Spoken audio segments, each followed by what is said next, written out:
Et salut à tous les amis, c'est CryptoPartage, c'est un plaisir de vous retrouver pour cette nouvelle vidéo d'analyse. J'espère que vous portez tous très bien, moi ça va impeccable.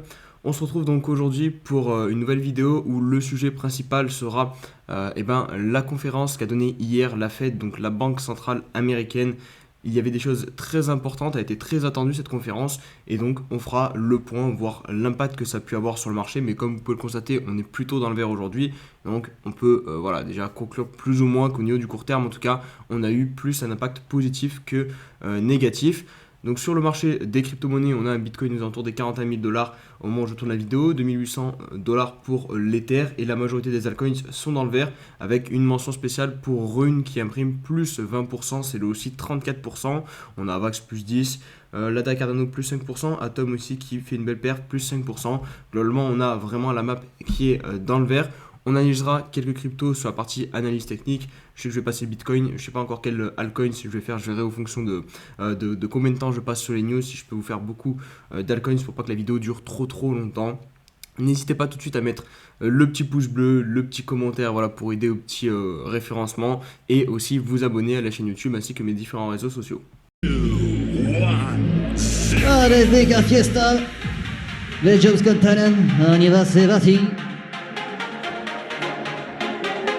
Aïe aïe aïe aïe aïe aïe aïe. Allez, on va rentrer tout de suite dans le vif du sujet avec donc cette conférence de la Fed qui s'est tenue hier soir avec notamment le président Jérôme Powell que je vous ai mis en image il y a quelques instants. C'est lui qui s'est donc exprimé hier soir pour annoncer la chose qui était très attendue par le marché. Il ne fallait pas décevoir le marché, il ne fallait pas surprendre le marché et c'est pour ça que le marché a d'ailleurs réagi positivement. Je vous montrerai juste après les différents indices, mais en gros Jérôme Powell devait annoncer une remontée des taux directeurs pour la Banque centrale américaine et c'est ce qu'il a fait. Il a annoncé donc une remontée de 0,25% de ces taux directeurs et donc c'était ce qui était attendu par le marché. Donc on a eu notamment, regardez, si on prend le Nasdaq, une clôture très haute parce que tout simplement l'annonce est faite en fin de séance à Wall Street et c'est pour ça donc on a clôturé très haut puisque c'était ce qu'attendaient les marchés. On a aussi le Dow Jones pareil qui clôture assez haut à 34 000 points. On a, si je prends pour le BTC qui a été assez corrélé donc aux indices Riscon comme souvent, mais par contre le BTC n'a pas clôturé en haut de sa bougie tout simplement parce que le Bitcoin avait fait une mèche pendant la nuit hier soir. Regardez, il était venu chercher les 41 800 dollars à peu près, il avait totalement ravalé cette hausse pour ensuite donc hausser pendant la journée et venir clôturer non loin donc de ce point haut qui avait eu lieu en pleine nuit.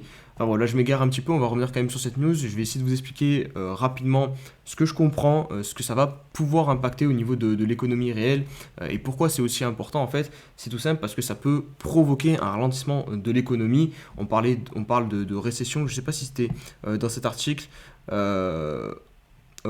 J'essaie de voir rapidement. Cela ressemble à une Fed qui entend provoquer de la récession afin de se débarrasser du problème de l'inflation. C'est aussi à courte vue que lorsqu'elle déclarait il y a un an que l'inflation était transitoire.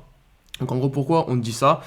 C'est tout simple, ce trade le résume plutôt bien. Donc n'hésitez pas à aller voir Yugi Crypto, je ne sais pas si je vous mettrai peut-être le lien si j'y pense en barre de description. Mais en gros, la récession, c'est tout simple, c'est la remontée des taux, ça entraîne une récession parce qu'en fait l'argent va devenir beaucoup moins gratuit. Donc les personnes vont pouvoir beaucoup moins emprunter pour investir. Et donc qui dit moins d'investissement, dit une économie qui commence à ralentir, moins de postes de travail créés, donc un peu plus de chômage. Donc moins de valeur qui va être créée par l'économie. Donc c'est tout simple, c'est pour ça que la remontée des taux peut donc entraîner une récession.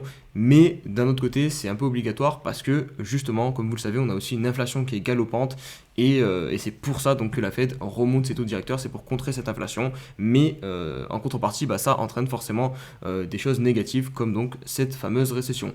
En tout cas, pour les marchés, comme je vous ai montré, ça a été plutôt bien pris. J'espère qu'on va avoir droit à notre petit rallye de avril-mai là qui correspond bien avec la saisonnalité des marchés. Cette news qui ne surprend pas le marché, ça peut détendre et justement permettre, je l'espère, ce petit rallye donc d'avril-mai. Sinon, au niveau des autres news que je peux vous partager et que j'ai jugé intéressantes, on a donc HSBC qui fait son entrée dans The Sandbox, donc le grand univers métaverse. C'est avec l'aide d'un partenariat et le partenariat vise à offrir aux utilisateurs de nombreuses possibilités en termes de services financiers liés à l'e-sport ou au gaming. Donc c'est quand même un partenariat d'envergure, parce que c'est une grosse banque, HSBC. On a aussi encore au niveau des NFT avec la célèbre et la plus grosse collection NFT, il me semble bien que les Bored App Club, enfin le Bored App Club, c'est la plus grosse collection de NFT. Et donc on a donc la société derrière cette collection NFT qui est Yuga Labs, qui vient donc de lancer le token de l'écosystème, de leur écosystème, puisqu'ils souhaitent notamment créer un play to earn, et ce token pourra être utile au play to earn. Ils souhaitent aussi créer donc une DAO, donc une gouvernance décentralisée, et vraiment redonner donc le pouvoir de tout cet univers aux notamment holders de leur NFT. Donc c'est vraiment un gros projet qui commence à bien leader le marché des NFT, et donc on va avoir ce play to earn aussi qui va venir aider tout ça. Donc c'est un play to earn, je ne sais pas si je peux vous donner un peu plus d'informations. Pour l'instant il y a juste ces images qui ont été publiées. Voilà, le studio c'est Animoca Brands, et pour le moment il n'y a pas de date, il n'y a pas de date pour la sortie de ce NFT, de ce Play to Earn, mais en tout cas, on voit que ça développe fort du côté de cette collection NFT et de Yuga Labs, et c'est plutôt une bonne nouvelle. On enchaîne avec Mark Zuckerberg qui confirme l'arrivée prochaine des NFT, encore des NFT sur Instagram, donc ça aussi, ça va encore plus démocratiser, puisque Insta, je sais pas il y a combien d'utilisateurs, mais en tout cas c'est l'un des réseaux sociaux préférés chez les jeunes, chez la nouvelle génération. Donc c'est clair et net que ça va encore bien intégrer les NFT à la société. Il déclare, vous voyez, que les NFT arriveront sur Instagram à court terme. Et juste avant de passer à l'analyse technique, je voulais vous partager un petit scénario que nous partage Plan B en fait. Donc Plan B, pour ceux qui ne le connaissent pas, c'est le célèbre inventeur du stock to flow mais version Bitcoin, parce que le stock to flow de base c'était pour les métaux précieux comme l'or. Donc lui il l'a adapté au Bitcoin, donc il est suivi par 1,7 million d'abonnés sur Twitter. Et voilà ce qu'il nous a publié hier, Just Scenario. Donc il a pris, je vais vous montrer juste après, parce qu'au final moi aussi je vais vous faire un scénario. Mais je trouve ça en fait ridicule. Donc là il annonce un Bitcoin qui passerait quasiment en ligne droite au-dessus des 100 000 $. Les 100 000 $, c'est le trait ici, parce que voilà, ça correspond pile poil. Donc on pourrait imaginer un Bitcoin à 200 000, 300 000 ici, et ranger au-dessus des 100 000 $ pendant plusieurs années jusqu'au prochain halving. Donc voilà, c'est just scénario. Donc moi je me suis dit, au final je peux faire très probablement la même chose.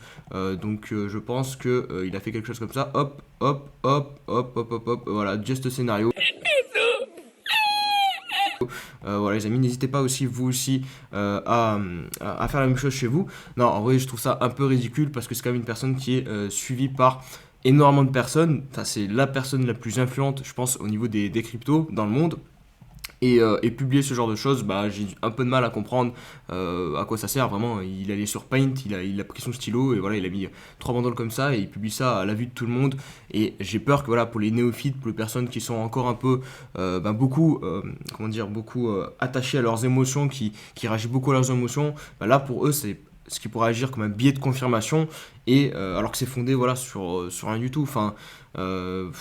Voilà, c'est tracé à l'arrache. Donc voilà, je trouve ça un petit peu dommage, et je pense que quand on est influenceur avec une telle communauté, quand même, il y a un minimum derrière de choses à faire, même si vous pourrez me dire, voilà, liberté d'expression, au final, il doit rien à personne.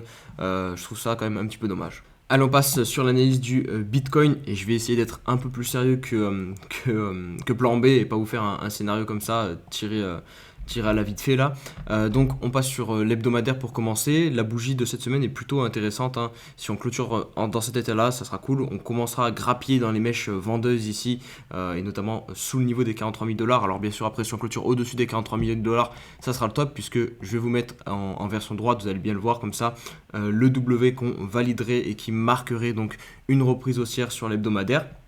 D'ailleurs ici on a un tout petit W, si vous voyez bien, hop, pile dans la zone de rechargement, donc ça c'est très intéressant. On passe maintenant sur le daily, hop, je vous remets les bougies. Donc au niveau de la situation, là au niveau d'un court terme, on est toujours compris donc, dans cette fameuse zone de compression. Donc si vous prenez l'oblique ici en haut, hop, comme ça qui est en train de descendre, et celle du bas, bah, vous voyez qu'on est dans un triangle, voilà, le prix, les points hauts sont de plus en plus bas, mais les points bas sont de plus en plus hauts, donc on compresse, on arrive bientôt à la résolution de ce triangle, donc attention, attendre la résolution. Et sinon on a l'autre option, donc avec le haut de range à 45 000 $, donc ça nous fait un triangle ascendant avec les points hauts, les points bas de plus en plus hauts et les points hauts au même niveau. Donc il faut attendre la résolution, là on est au milieu du range, donc pour intervenir c'est pas top, hein, en termes de risk rewards, et c'est toujours de raisonner en termes de risk rewards, c'est très important. Au niveau du récit, vous voyez, on est en train de compresser. Et globalement, c'est vrai que tant qu'on n'a pas la direction qui est donnée et comment elle va être donnée par des clôtures soit au-dessus de 45 000 $, soit en dessous de 33 000 $, pour nous donner une direction pendant les prochaines semaines, il n'y a pas vraiment de quoi agir en tant qu'investisseur, hein. Si vous êtes déjà positionné, vous avez déjà acheté ce range-là, maintenant voilà, il faut attendre vraiment qu'on sorte soit en haut, soit en bas. Par contre, ce qu'il va falloir faire, c'est se méfier parce que, admettons qu'on sorte en haut, on pourrait clairement avoir un bull trap. En gros, tout le monde va dire là, to the moon, j'achète. Des gens, même des gens, qui font de l'analyse technique et qui rationnellement vont acheter parce que c'est une clôture weekly, si on clôture sur le weekly au-dessus des 43 000 ou même au-dessus de 45 000 en daily, c'est une confirmation haussière, c'est une confirmation de reprise haussière. Donc même techniquement, ça peut se comprendre, mais des fois le marché va venir vous piéger, ce qu'on appelle un bull trap. Donc on va venir là, hop, on va faire croire qu'on casse ce niveau-là, et finalement ce qu'on va faire c'est réintégrer comme ça, hop, et piéger tout le monde et partir à la cave derrière. Donc ça c'est clairement un scénario possible. Et à l'inverse, on peut aussi faire la même chose pour les bears, faire un bear trap, faire comme ça, hop, réintégrer et partir to the moon. Donc ça c'est vraiment les deux scénarios qui feraient le plus de mal, je pense, parce que ça va piéger la majorité, même moi le premier. Voilà, c'est des trucs qui sont très durs à anticiper parce que au final vous avez les confirmations, mais derrière, hop, on vous piège et on réintègre. Donc il faudra faire très attention. Si vraiment on casse en haut et qu'on commence à réintégrer en bas, là pour le coup ça sentira pas bon du tout. Parce que vraiment, si on casse, il faut partir très fort. Si on casse en haut, il faut partir très fort. Il faut laisser tout le monde sur le carreau. Il ne faut pas laisser les gens rentrer. Sinon, comme je vous dis, ça sera très probablement un piège qui se mettra en place sur le Bitcoin. Au niveau du 4 heures, je vous montre aussi rapidement au niveau du très court terme. C'est plutôt positif ce qu'on a fait puisqu'on a récupéré le niveau des 40 000 $. Et on constate à chaque fois dans ce range qu'on a cassé le niveau des 40 000 $. Ici, derrière, on a eu un pump. On est venu chercher le haut du range. Ici, on casse, hop, on va chercher le haut du range. Ici, on casse. On ne va pas chercher le haut du range par contre malheureusement, mais on a quand même un beau pump. Et là on casse, on a un pump. Et je voulais aussi vous montrer, hop, pour l'instant on bloque en fait pile sur la zone de rechargement. Donc on a des vendeurs qui défendent en fait tout simplement ce dernier top. Donc ça serait cool qu'on réussisse à les défoncer pour venir chercher le haut de range. Allez, je vous passe vraiment très rapidement quelques altcoins puisque la vidéo commence déjà à faire un peu plus de 10 minutes. Et j'essaie vraiment de faire des vidéos d'environ 10 minutes. Comme ça c'est assez clair, enfin j'espère que c'est clair et condensé. Vous avez votre petit récap voilà, sur le marché crypto.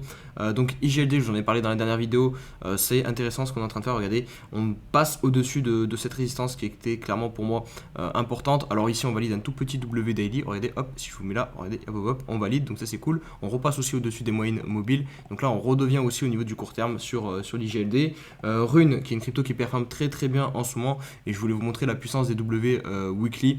Regardez ici, donc on a, hop, je supprime ce trait, donc on valide ce W et là on est en train de pousser sur Rune.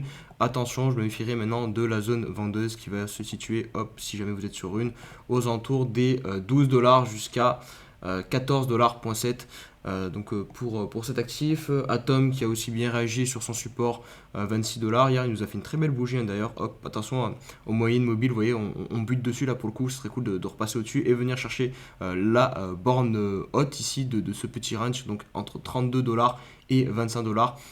Donc sur Atom, je peux vous passer quoi d'autre, l'Ether rapidement. Donc l'Ether, bon globalement ça suit le BTC. Je vais surtout vous passer Ether contre Bitcoin, je trouve que c'est plus intéressant, voir ce qu'il est en train, ce que c'est en train de nous donner. Ah, on est en train de réintégrer, vous voyez, donc le triangle. Comme je vous l'ai dit la dernière fois, soit vous considérez qu'il est cassé en mettant la trend ici, ou soit vous considérez que c'est pas cassé en prenant les mèches basses, là, hop, et là, donc ça voudrait dire qu'on est en train de réintégrer, donc c'est assez ambigu, mais en tout cas, sur cette semaine, là, on a l'Ether qui est en train de récupérer de la valeur. contre le BTC. L'action Coinbase, qu'est-ce qu'elle nous fait la petite action Coinbase? Bon, c'est pas top pour cette semaine, elle reprend un petit peu du poil de la bête, mais pour le coup, ce niveau-là, je sais pas si je vous en avais parlé, mais vous voyez très bien que c'était un niveau qui servait de support. On casse, hop, derrière, on vient valider en tant que résistance, ça c'est pas cool du tout. Donc pour le coup, il n'y a rien de haussier dans l'action Coinbase pour le moment. Donc il faudrait attendre, pour moi, tant qu'on là, dans l'état actuel du graphique, tant qu'au moins on ne reclôture pas au-dessus des 214 $, il n'y a pas de quoi s'enflammer. Voilà pour la vidéo les amis, voilà, je pense que je vais m'arrêter là.